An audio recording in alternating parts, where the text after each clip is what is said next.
Welcome to the Comicstorian channel, where we take some of your favorite storylines, be it a video game's lore, a comic book graphic novel, the synopsis of a movie or TV show, and we break it down into an audio drama to allow you to keep up with your favorite pop culture element while living your busy life. Recently, we've been covering the War of the Realms storyline, which is a plot going on in Marvel right now, in which the 9 realms have gone against Midgard, and they're using Midgard, aka Earth, as their battlefield. With everything going on, various elements have happened, but some of our favorite superheroes have been getting their own tie-ins and spin-offs, telling you a little bit more of their storyline. And today, we're going to tell you what Spider-Man was doing when he wasn't in the main crossover event. What is the Spider-Man and the League of Realms adventure? Well, let's find out what he was doing. Nigeria. The Jeep speeds through the grasslands with Spider-Man at the wheel, the rest of the League of Realms riding in the back. Titania, the giant, running alongside them, smoke curling off the bodies of animals as they pass, leaving the smell of charred flesh in the air. Smells good, Ood the troll remarks. Spider-Man knows that this is awful, yet the League are no strangers to war. Spider-Man turns to the person riding shotgun. Hey, I'm sorry, what's your name again? I've met a lot of new people in the last few days. Once again, the Wood Wizard of Vanaheim, known as Ro Bloodroot, introduces himself. Of course! How could I forget? Spider-Man notes before asking how long their stealth spell should last. Bloodroot confirms that the spell should allow them to enter the city undetected, provided the angels do not have counter spells. Spider-Man has a task force, and he is on a mission. We don't need to hide from these angels! Let them see us! Ood screams from the back, waving his battle axe maniacally. What is the plan again? Honey Shot the Light Elf asks offhandedly. Spider-Man just steps on the gas. A work in progress, he confirms, once again questioning why Thor put him in charge of this strange party earlier. I don't get it, why me? Spidey says, looking up at the big god of thunder. Thor explains that the League of Realms has always been made up of members of each realm, and with the war now being on Midgard, they need someone from Midgard to lead them. And you're the most Midgardian man that I know, he says with a smile. Thanks. Spider-Man is still unsure, though. He's not a warrior, he's just a friendly neighborhood Spider-Man. Yet Thor smiles broader. That is why you're perfect, Spider-Man. Now we go back to the present. With the Jeep passing another encampment, Ro points out that the city of Lagos is ahead. The plan is simple. They sneak into the city, rescue any captives, and find the angel in charge. Her name is... Spider-Man shuffles through the name Rolodex in his mind, trying to remember. Fernandi, Ro offers. Right, Fernandi! Spider-Man speaks over his shoulder, giving everyone their assignments. Elfman! My name is Sir Ivory Honeyshot of Elfheim. Honeyshot! You're the dwarf person. It's Growbeard of Nidovar, son of No Ears, son of a head wound.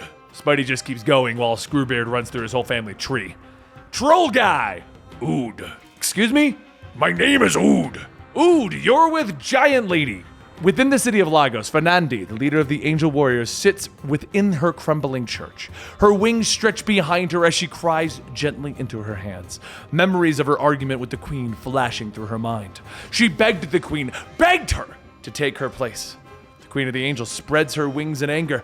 Meleketh has destroyed Asgard for them, has offered them wealth untold from his war on Midgard. Fernandi bows her head. She knows the rewards will be great, but this price is too high. It's not fair. The warrior's thoughts are interrupted as a voice calls out to her, and she stalks forward to her soldier, who reports that a vehicle approaches the city walls. Is there an old god? Fernandi questions, and the warrior nods. Fernandi knows that the League will think that they are cloaked. Let them think that their trick worked. Let them into the city, and when we have them surrounded, rip out their hearts. Spidey looks around as the Jeep creeps slowly through the bombed-out city. Titania's bow held at ready behind them. The quiet is unsettling, he remarks, and Screwbeard frowns in the back seat. It is annoying. Above them, the angels stand guard, merely floating in the air like silent sentinels. Yet Ro looks up, knowing that something isn't right, and is surprised to find the angels are watching them. They can see us! He cries, and with these words, the battle begins as the angels swoop in for the attack, as the rest of the League leap out of the Jeep for the fight. Spider-Man floors the pedal. Retreat if you must, Spider-Man, but we will stay and do the fighting for you. Ood cries as he swings his axe. Realizing his team isn't leaving with him, Spider-Man hits the brakes, leaping into the fight. He lands back-to-back with Honeyshot, firing his webbing at the angels to bring them down. The white licorice that you fire from your wrist doesn't seem to be killing any of them, Spider-Man. The light elf notes offhandedly. Yeah, I know, I'm not trying to kill them. Suddenly, Screwbeard's blunderbuss is pushed into Spider-Man's face as he calls him a traitor. Spider-Man pushes the barrel aside. No, I don't kill people. The rest of the league continue to fight, and they begin to question why Spider-Man is even there. Spidey watches as Screwbeard launches his grenades at the Angels, missing and blowing up a building behind them. Fear and anger fill him as he launches himself at the building, knowing that there must be people inside. He crashes through the window, calling out for anyone, and a young boy peeks his head from behind the door frame until his family calls for him. Spider-Man jumps in the door, though, and he finds the family hiding. I'm here to help, he explains. He has to get them out of there. He also needs to find the leader of the Angels, and he asks if they know where she is. The little boy points out the window, indicating the church. Of course, the leader of the Angels, the church. Why didn't I think of that? Within the church, Fernandi stands, watching the explosions, seeing the bloody feathers of her sisters falling. Hey, Big Bird! Spider-Man calls from the window as he lands in front of the warrior. Yet Fernandi launches forward, grabbing the hero by his head. She launches through the air, smashing him hard against the wall, throwing him back down to the ground. She is a high angel of the army. She is the embodiment of death. She raises her glowing sword, ready to end Spider-Man. I cannot be stopped, she growls. I'm so sorry, Spidey tells her as he stares up at her blade. The angel pauses, stunned. I am sorry. Do you ever wish you could stop? Spider-Man asks her. He does sometimes. How? The warrior asks, peering at him suspiciously. Spider-Man extends his hand to her. The first step is helping me up. The battle continues to rage on outside when suddenly the order to stand down rings from the top of the church. These creatures are not our enemies. The League stares up at Spider-Man standing beside the leader of the Angels. What is going on? Diplomacy. I don't like it, Ood remarks alongside his comrades. Standing amongst her warriors and those that she once called their enemies, Fernandi tells her story. The Angels are forbidden to fall in love, and that is when she met Anemone. But when she met Anemone, she could not help herself. Then Malekith came. He made a deal with the Queen of the Angels that he would destroy Asgard for them if they would help him finish his war on Midgard. Malekith wanted only one thing for the bargain to be struck. He had never killed an angel. He wished to know what it felt like. The warrior was chosen at random, and it was Anemone. Fernandi pleaded with the queen, begging her to take her lover's place, but it was too late. She watched as Anemone's body slumped to the ground, and all Malekith did was shrug and walk away. Fernandi stands before the League of the Realms now and explains that Spider-Man is the one who broke her out of her blood-stained sadness and showed her a different way. So what? You're one of the good guys now? Honeyshot asks. And Fernandi declares that she owes Spider-Man and her angels will find a different path. Yet, the rest of the League still doesn't trust her or her warriors. Spider-Man tries to reason with his teammates to explain, yet his arguments fall on deaf ears. Too much talking and angel nonsense. We shall head north where the Dark Elves run wild, Screwbeard cries as he, Ood, and Honeyshot turn to leave. The only two who decide to stay are Titania and Roe Bloodshot. Thor made you our leader for a reason. Fernandi stands with the web slinger, questioning why he let his soldiers leave. I can't convince them to stay right now. There's not enough time to debate on the merits of winning hearts and minds. We'll join them later, after we release the prisoners that you have taken.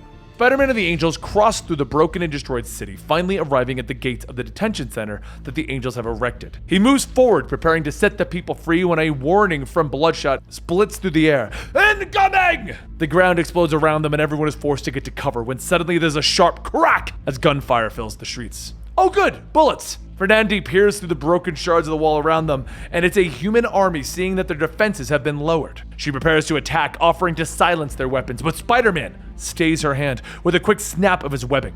No! We won't hurt them! Just keep them busy for a moment, he orders. The web swinger turns to Roe, asking for a distraction while he orders Titania to join him on door duty. Green magic begins to flow from Roe Bloodroot, and he floats into the air in a ocean blue bubble. The military turns their weapons at this new threat, firing hastily. The rounds have no effect, and suddenly the bubble bursts and the water flows down on the enemy, sweeping them away with the current. The rest of the military prepares to continue firing when the officer calls for them to stop. Look! It's the prisoners! They're free! The soldier calls out. The soldier is confused when suddenly Spider-Man stands before him. Alright, I can explain. Spider-Man stands before the commanding officer and he quickly explains how the Angels have switched sides. The officer leans in very close. They invaded our city. They took control of it and imprisoned our people, he growls. Spider-Man understands, but now the Angels are going to work alongside them to defend the city. Fernandi steps forward. That's right, General. My soldiers are now your soldiers, she explains. The warrior angel turns to the wall crawler, pledging to join him in his fight against the Dark Elves. That is, if you would have me in your League of Realms. Vatican City. Ood swings his axe, cleaving through the bodies of several dark elves. Screwbeard fires his grenades, blowing up the small crowds, while Honeyshot leaps and flips, firing his pistol into those who stand in his way. The group turns, seeing the teeming mass of dark elven army before them. There are so many! Where did they all come from? Yet Ood just smiles. It doesn't matter. We know where we'll be sending them. Suddenly, the army turns and retreats, leaving the 3 warriors standing slightly confused. Of course they did! They smelled the stench of the comrades' viscera staining the walls. Ood claims, raising his fist in victory, yet Honeyshot turns, staring at the massive warrior behind them. Or not. Ood and Screwbeard rush into the fight, but are knocked aside with little effort. Ood falls smashing into the ground, while Screwbeard tries to rescue his friend. He's thrown clear across the courtyard. Curse raises her gaze upon the light elf. Now, perhaps we can talk about this. Honeyshot offers his hands, hovering over the pistols at his hips. But you really don't seem like the talkative type. He draws fast, the pistol bucking in his hand as he fires. The rounds bounce harmlessly off of Curse's armor. She grabs his hand, crushing it with her weapon, and he fires with his right, to the same effect. Suddenly, Curse leans in very close. Somebody kill me. Memories of her time fighting alongside the League of the Realms fills her mind when she was known as Wazira. She had agreed to be Meleketh's proxy in Nastrand prison, hoping that it would reunite her with her fractured people. Soon, though, Meleketh started his war and freed her. She could still feel the sting of his magic piercing her back, transforming her into Curse. She stands over the fallen Honeyshot, repeating her request, kill me. And Ood's axe clashes with her armor from behind. Gladly! He cries, yet she whirls, her fist connecting with his face, throwing him aside again. Honeyshot struggles up, watching his comrades get beaten. We need to regroup. And suddenly he backs into someone behind him. Looking over his shoulder, Spider-Man stands there with the rest of the League at his side. What are you doing here? Saving the day, obviously. Now, what is that? Spider-Man responds, pointing to the armor-wearing warrior tearing through them. Honeyshot quickly explains the League's history with Curse, catching Spider-Man up to speed. Yet before they can act, the retreating Dark Elven army has suddenly returned, and the warriors prepare themselves. Spider-Man gives everyone their orders. Titania will wake up Ood the Troll and help Ivory Honeyshot take care of the Dark Elves. Ro and Fernandi will help him with Curse, yet Fernandi stands fast. I will deal with the Dark Elves. I yearn for their blood at my hands. Spider-Man nods, and Honeyshot offers his assistance with Curse, when suddenly Spider-Man pauses. Where's Screwbeard? The dwarf comes sailing through the air, firing his grenade launcher rapidly at the armored Curse. Die 1,000 deaths, you infected ghost rectum! Never mind, I see him. With this distraction, the League leaps into battle, with Ro beginning to probe Curse's magic armor, leaving only Honeyshot and Spider-Man to deal with the menace. That still doesn't mean we should go easy on her, Spider-Man jokes as he swings into action, with Honeyshot firing his pistols through the rain. The rest of the League launch into the fight with the Dark Elves, magic and steel biting deep into their flesh. Bullets bounce off Curse's armor as Spidey leaps in for a kick. Why is she making this so hard? Before you showed up, she asked me to kill her. Honeyshot asks, firing again and again, and Curse's massive fist flies towards Spider-Man's back, but Honeyshot is there to push him out of the way, and the blow catches him in the spin, throwing him away. The elf lays on the ground, unable to move, as Spider-Man leaps to defend him. Bro, anything? He calls to the wizard. He could feel something beneath the armor fighting back, and the image begins to form in front of him. The one of a soul trapped within. Honeyshot looks up as the face of a dark elf forms, and his eyes widen and shut. It can't be. Wazira? The elf stammers as he sees his old comrade. Spider-Man seems confused, but suddenly is snagged by Curse, his body being crushed. He's saved, though, by Fernandi, as she comes charging from the battle, grabbing Curse, plowing her through a building. The rest of the League begins to reform, with Ro believing that there might be a way to magically pull Wazira out, and they charge into the building after their new friend. Curse rains blow after blow into Fernandi's face, slamming her hard into the wall, and the angel begs for death. Fight back, Curse stammers, but Fernandi refuses. Kill me! Both warrior women beg at the same time. And suddenly a web shoots out, pulling Fernandi back outside, with Spider-Man standing over her, demanding to know what she is doing. She knows now. No matter how many dark elves she kills, the scales will never be balanced. She will never get her love back. What's the point? Spider-Man gets it. He knows what it's like to lose someone pointlessly. He knows what she's feeling right now, but their moment is interrupted as the building begins to crash down around them. Curse stands before them again, yet her body begins to glow as Ro finds cracks in the armor's magic and begins to apply pressure. Curse screams in pain as Spider-Man tells Ro to keep it up. He's knocked aside by another blow, and Fernandi is pulled close to Curse. She begins to scream again as Ro continues to work. He screams for them to get clear, for the explosion will be powerful. Fernandi closes her eyes, prepared for it to end. Suddenly, she's yanked free as Titania grabs her and runs clear, with Curse exploding in a ball of bright, magical energy. And standing in the enemy's place is the Dark Elf Wazira. "I'm free," she stammers. Spider-Man and Rogue grab her before she falls, as the words of thanks pass through her lips. Inside the church, Fernandi looks at the female giant while Titania clutches her in her arms. "Why did you do that?" she asks. Titania looks down at the female warrior in her hands and finally speaks. "We all lose people important to us, but we keep fighting. Not to kill what is ugly, but to save what is beautiful." Wazira staggers free of Spider-Man and Rogue's arms. She doesn't need to rest. She needs to help the rest of the League. And outside, Ood and Screwbeard ready their weapons as an army of Dark Elves surround them. Honeyshot, still unable to walk, leans his weight on the dwarf's leg and cocks his pistol. "I must say, gentlemen, it's been an honor fighting alongside you," the Light Elf tells his friends. "Don't say your goodbyes yet, Honeyshot. The League of Realms is just getting started," Wazira cries. And with the League whole once again, they launch into battle against the vast enemy. Spider-Man, after this, ended up rejoining the main event. And the story of the League of the Realms ends here for the story of the War of the Realms. If you want to get more Spider-Man, subscribe to our channel. And if you want to get more War of the Realms, subscribe to our channel. Every Wednesday or Thursday, we are bringing you War of the Realms. So if you turn that bell on, you will get whatever tie-in or main event book we are covering right here at the Comicstorian channel as we attempt to tell you the full story. We're not going to half-ass it, folks. We're not bringing you just the main books. We're telling it all. Well, the ones that make sense. I'm not going to lie. Some of these are really just not even purposely written. Whatever.